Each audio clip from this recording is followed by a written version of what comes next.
समाप्त करायची का सर्वांमध्ये?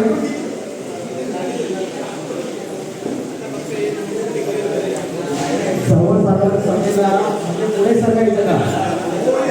पुढे सरकायचं? हां हो हो हो हो निवडणूक अधिकाऱ्यांना बोलवतो.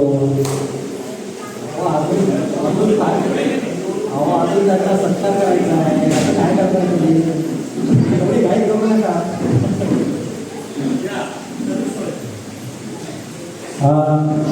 आता आपण पुढील कार्यक्रमाकडे बोलतो. आपल्या पुढील निवडणुकी संदर्भातला विषय आहे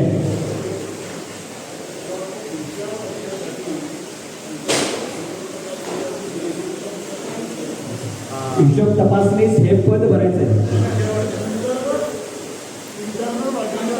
इंटरनल ऑडिटर ऑडिटर नेमला. इंटरनल म्हणजे अंतर्गत हिशोब तपासणी बरोबर आहे ना? हा मग अंतर्गत हिशोब तपासणी 4 आहेत आपल्याकडे. 4 मस्करीत नाही, खरंच 4 आहेत आणि ते आपल्यात उपस्थित आहेत.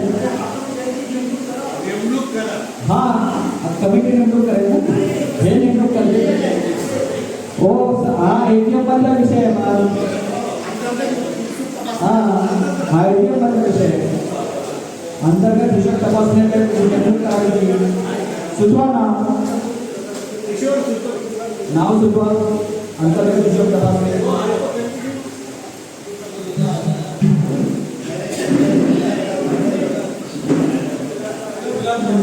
गुलाब कबाई त्यांना मान्यता.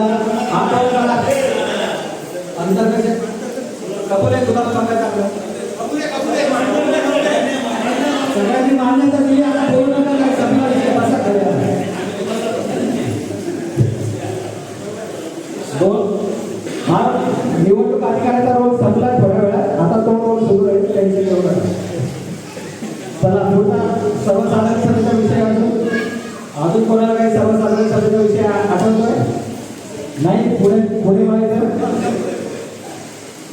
आपल्या आजच्या कार्यक्रमासाठी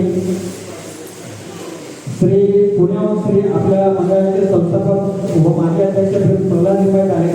आपण त्यांचा यथोचित सन्मान आणि स्वागत आणि सत्कार करूया.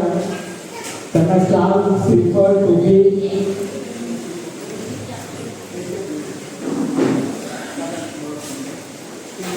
मी श्री नारायण निसेज कबाई त्यांना विनंती करतो की त्यांनी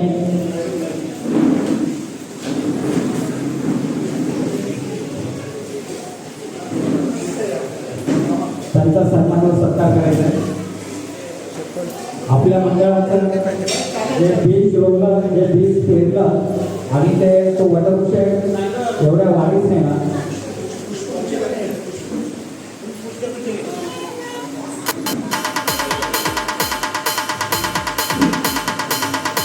मंडळाचे संस्थापक अध्यक्ष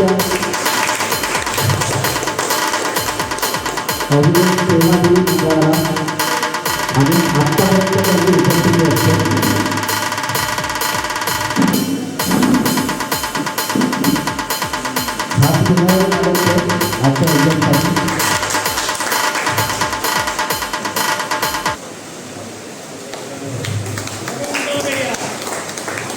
धन्यवाद. मी विनंती करतो की त्यांनी 2 शब्द बोलायचे. बसून बोला पाहिजे.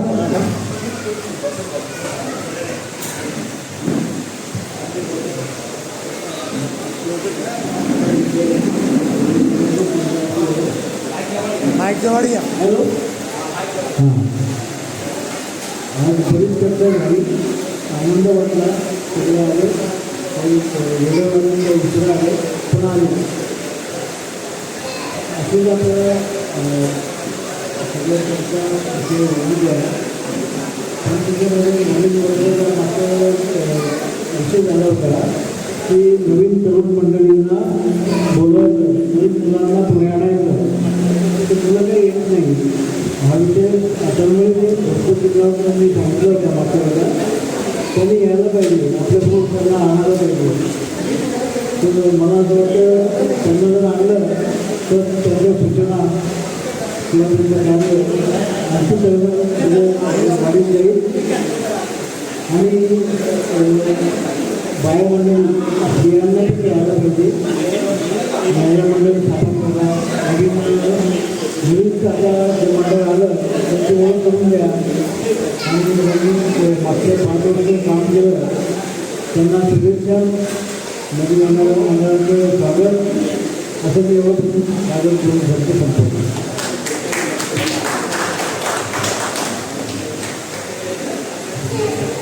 आता सर्वांनी आता विषय निवडणुकीकडे जातोय तर पुढे घेऊ विषय. निवडणूक अधिकारी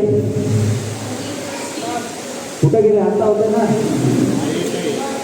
कुठे हिशोब तपासायला गेले. हॅलो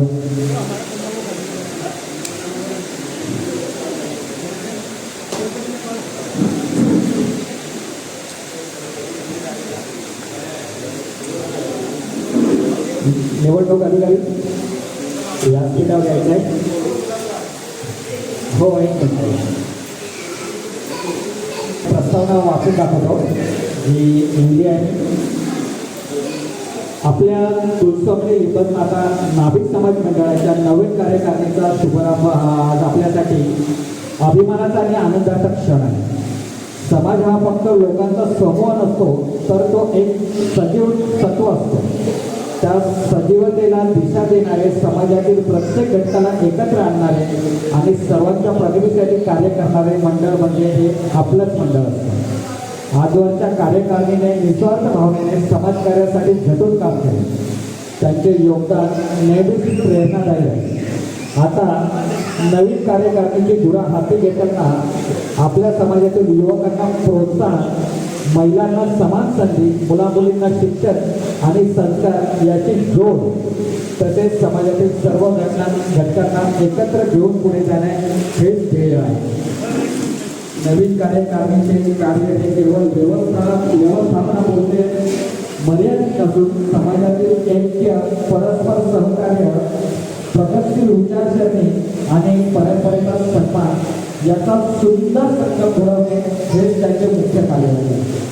समाजाच्या प्रत्येक स्तराची घट्ट नागरिक जपत नवीन पिढीला समाजसेवेच्या प्रवाहात सामील करून घेणे हीच खरी प्रगती ठरते. समाजाच्या उन्नतीसाठी प्रत्येकाने एक पाऊल पुढे टाकलं तर कार्यकारिणीला 100 पावलं पुढे जाण्याची ताकद मिळते.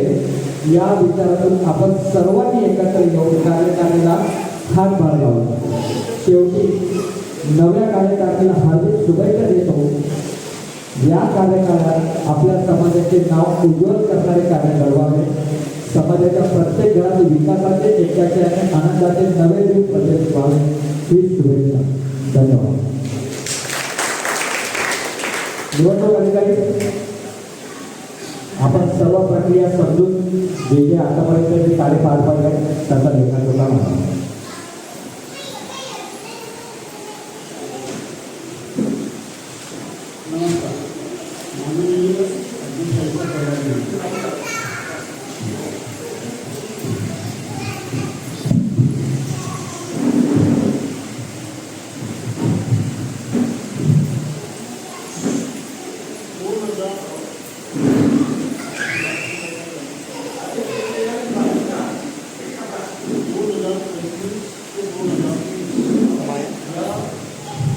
कार्यकाळासाठी नवीन कार्यकारिणी निवडायची या संदर्भात सुरुवातीपासूनच आतापर्यंत आपल्या समाजाच्या ग्रुपवर सगळ्यांनी बघितलेलं असतं. तरी सुद्धा परत एकदा त्यांची उल्लंघन करून देतो आणि त्यामध्ये विराटने जी शंका उपस्थित केली आहे त्याचे उत्तर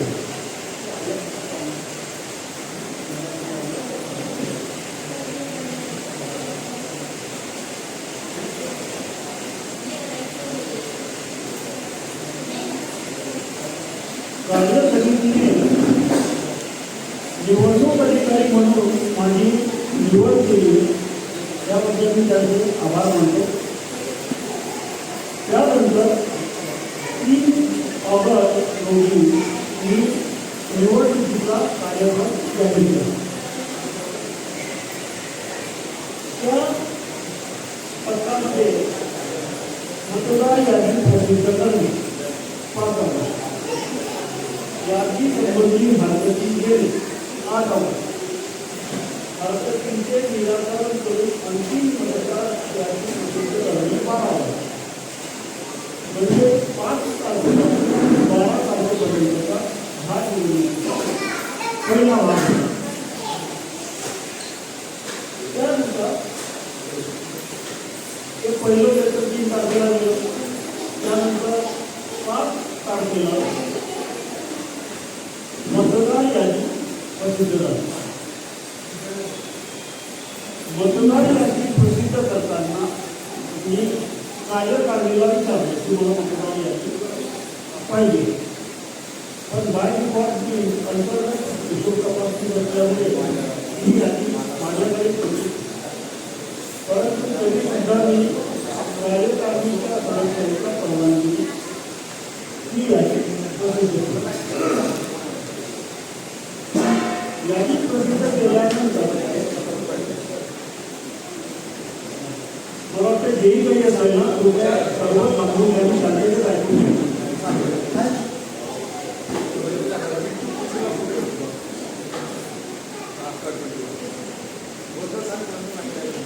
कारण हे जे आहे ना 5 वर्षात एकच होणार. सगळ्यांनी लक्ष द्या.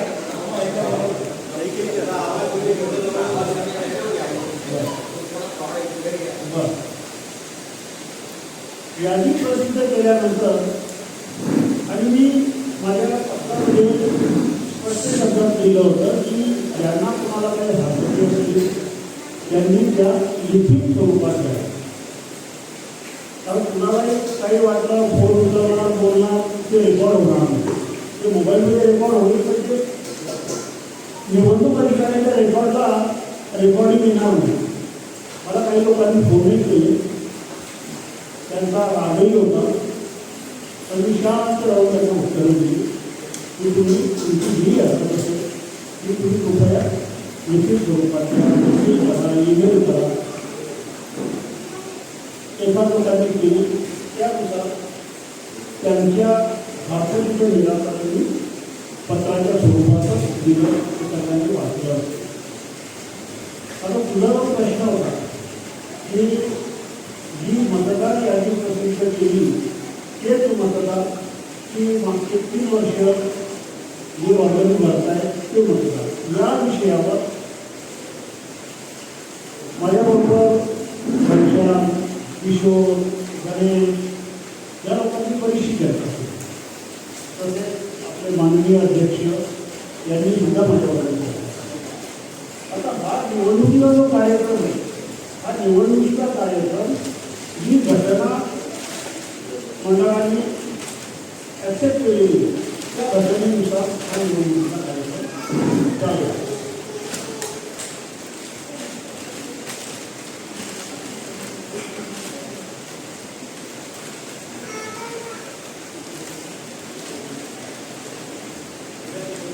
या घटनेमध्ये 13 नंबरचा जो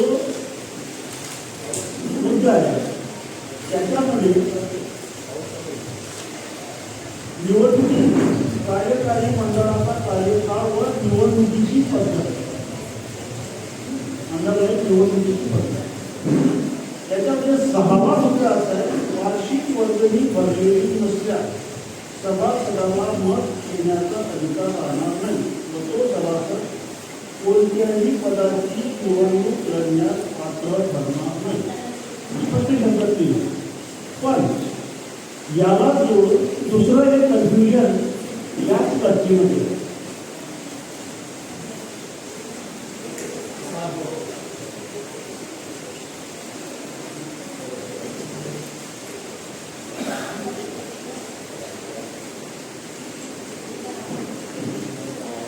त्या नंबरचा मुद्दा आहे सभासदत्व व त्याची नोंदणी पद्धत.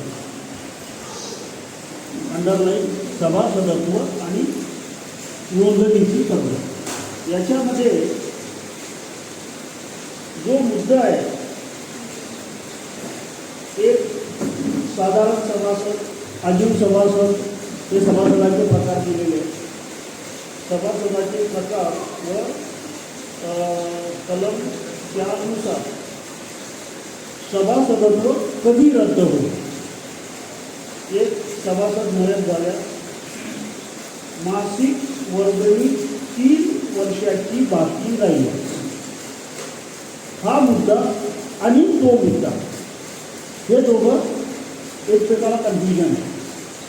पण जेव्हा तुम्ही हा जो मुद्दा आहे तो तुमचं सभासदत्व त्याची नोंदणी पद्धत त्याच्याखाली आलेला हा मुद्दा आहे. आणि हा जो मुद्दा आहे हा संपूर्ण निवडणुकी संदर्भातला मुद्दा आहे. म्हणून निवडणूक अधिकारी म्हणून मी निवडणूक संदर्भामध्ये जेही घटनेमध्ये नमूद केलेलं आहे त्यानुसार ती यांनी ॲक्सेप्ट केली. याच्यामध्ये हा मुद्दा माझ्यापर्यंत कधी आला, जेव्हा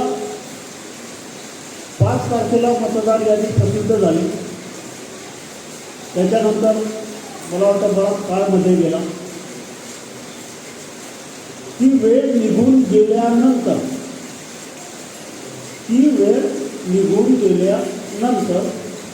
ही सगळी चर्चा सुरू झाली की मग ज्यांनी 3 वर्षाची भरली आहे ते मतदार का नाही. बरीच चर्चा झाली. सगळ्यांना माहिती आहे जे लोक या चर्चेमध्ये इन्व्हॉल्व होते त्यांना. तर आता मला वाटतं तुझ्या प्रश्नाचं उत्तर तुला मिळालं. समाधान आहे. तर आता पुढच्या कार्यकारिणींनी ज्या काही घटनेमध्ये काही त्रुटी असतील त्याचंही निराकरण करावं, घटना दुरुस्ती करावी, हा त्यांचा अधिकार असेल.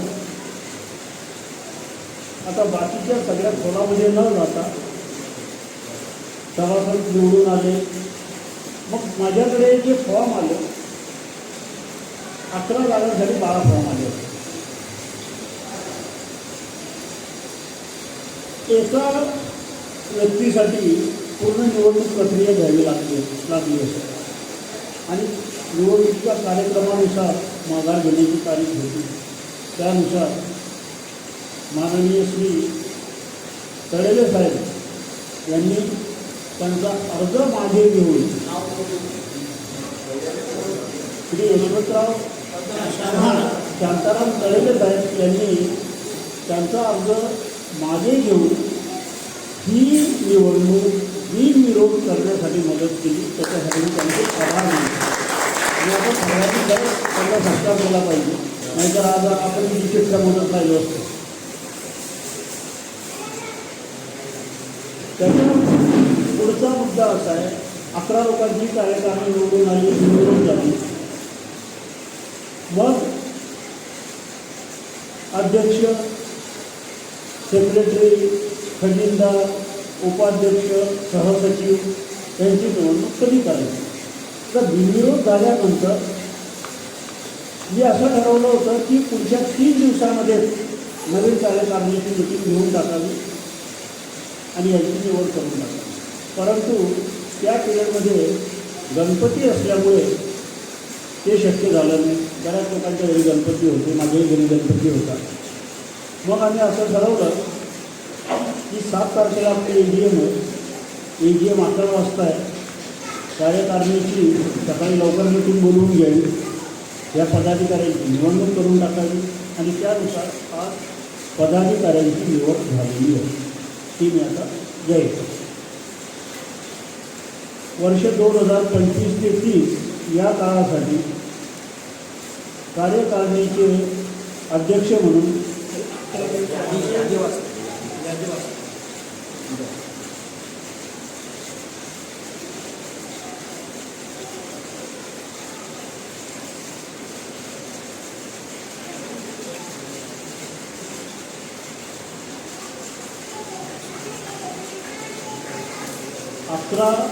निवडून आलेले कार्यकारिणी सदस्य पंकज पुरुषोत्तम तळेले,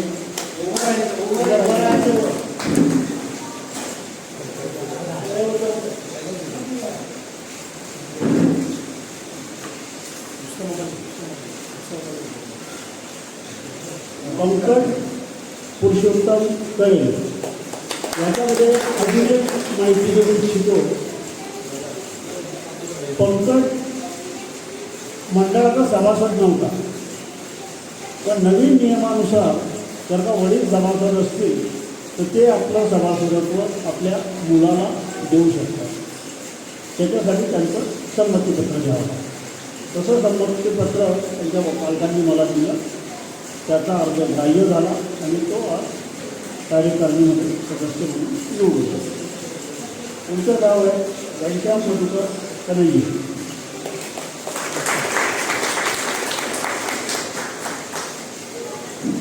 किशोर पुंडलिक खंबाळे.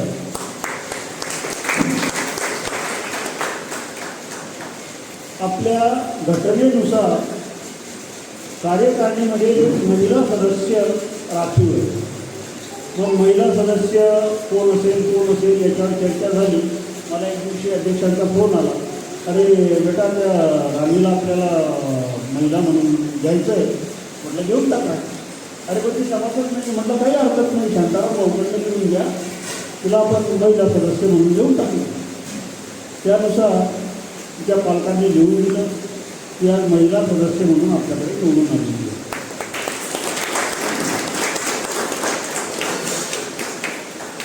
पुढचं नाव आहे त्यांनी नॉमिनेटेड आहे जगदीश प्रभाकर कासेगावकर.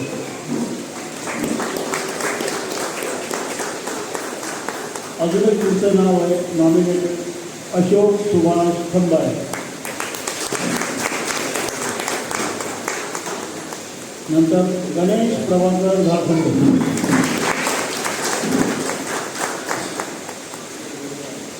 हिरानंद रामदास खंबाळे ते त्यांची तब्येतीच्या कारणाने त्या सभेला येऊ नाही शकले. त्यांनी तसा लिखित अर्ज मला पाठवलेला. नामदेव सखाराम खंबाळे.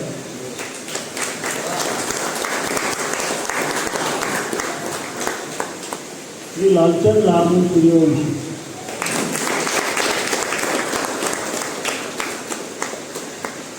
शेवटचं नाव साहेबराव बाबूराव खंबाळे.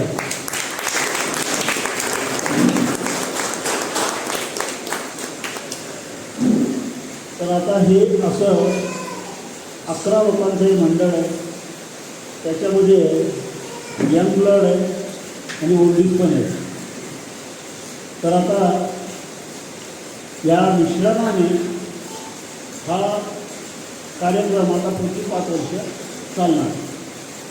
आज सकाळी जी कार्यकारिणीची मीटिंग झाली त्या मीटिंगमध्ये पदाधिकाऱ्यांची निवडणूक झाली. आता त्या पदाधिकाऱ्यांची नावं मला वाटतं डिक्लेअर करायला काही हरकत नाही. अध्यक्ष म्हणून श्री घनश्याम मधुकर कन्हैये निवडून.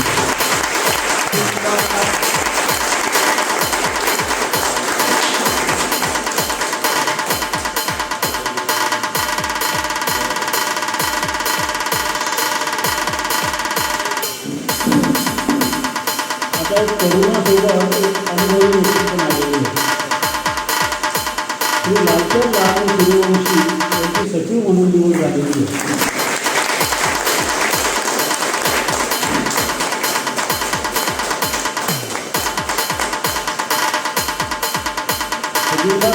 मंडळाचा धडाडीचा कार्यकर्ता किशोर पुंडलिक खंबाळे यांची खजिना निवडली आहे.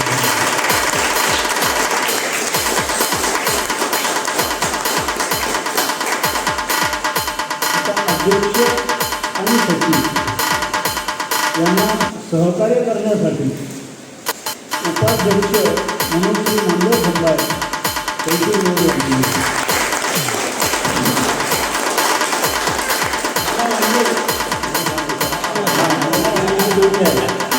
आणि विरोधी पक्षांना सहकार्य करण्यासाठी त्यांच्या बरोबरीचे रिटायर हे साहेबराव बाबूराव खंबाळे यांची सहकारी म्हणून निवड झाली.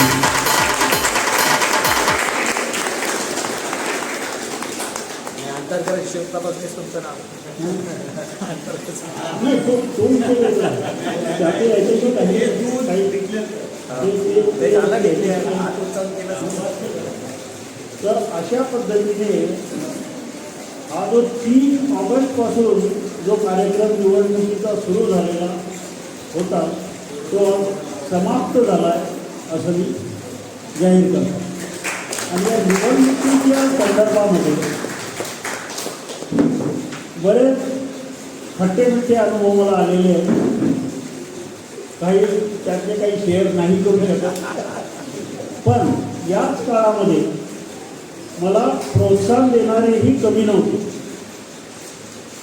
त्याच्यामध्ये मला प्रोत्साहन देणारे आपले अध्यक्ष माननीय श्री रमेश खंबाळे,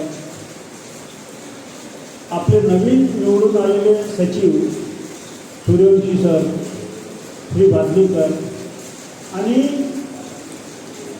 फार लांबून माननीय श्री जिजाबराव खंबाळे या सर्वांनी मला मोलाचं मार्गदर्शन केलं. आणि जिथे जिथे मला वाटत होतं की मी कुठेतरी काहीतरी चुकतोय, मला जेव्हाही वाटायचं की हा विषय असा आहे तर मी या लोकांशी चर्चा केलेली आहे. नाही असं नाही, फक्त मला एक जाणवलं की अरे आपला समाजाची निवडणूक 11 लोकांची निवडणूक, त्याच्यामध्ये निवडणूक अधिकाऱ्याला एवढा पेशे येत असेल म्हणजे भारत सरकारचे जे इलेक्शन कमिशन असेल त्याला त्यांनी जीव दिला पाहिजे. पण या सर्वांमध्ये महत्त्वाची चांगली गोष्ट घडली आहे की आपण या पद्धतीने आता मार्गक्रमण करायला सुरुवात केलेली आहे. याच्यामध्ये ज्या ज्या काही आता चुका झालेल्या असतील किंवा काही दुरुस्त्या करायच्या असतील तर त्या पुढच्या वेळेस जोही कोणी निवडणूक अधिकारी होईल त्याला या अडचणींना कदाचित सामोरे जावं लागणार नाही अशी मी त्याला ॲडव्हान्समध्ये शुभेच्छा देतो. आणि आजचा हा निवडणूक कार्यक्रम संपला असं जाहीर करतो. धन्यवाद. निवडून आलेल्या सर्व कार्यकारिणी यांनी श्री निवडणूक अधिकारी विलास खंबाळे यांचा यथोचित सत्कार करावा. मी सर्वांना आमंत्रित करतो. जर त्यांना खांद्यावर घेता आलं तर बघा.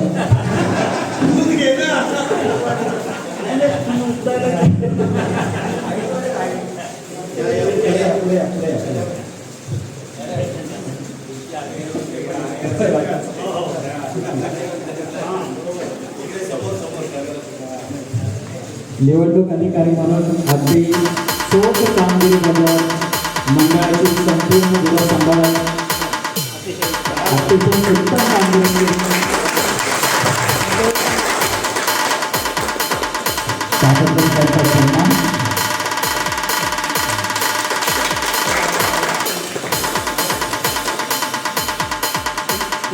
खूप खूप धन्यवाद सगळ्यांचं. आपण सर्वांचं म्हणणं ऐकून सर्वांना सहकार्य केल्यामुळे त्याबद्दल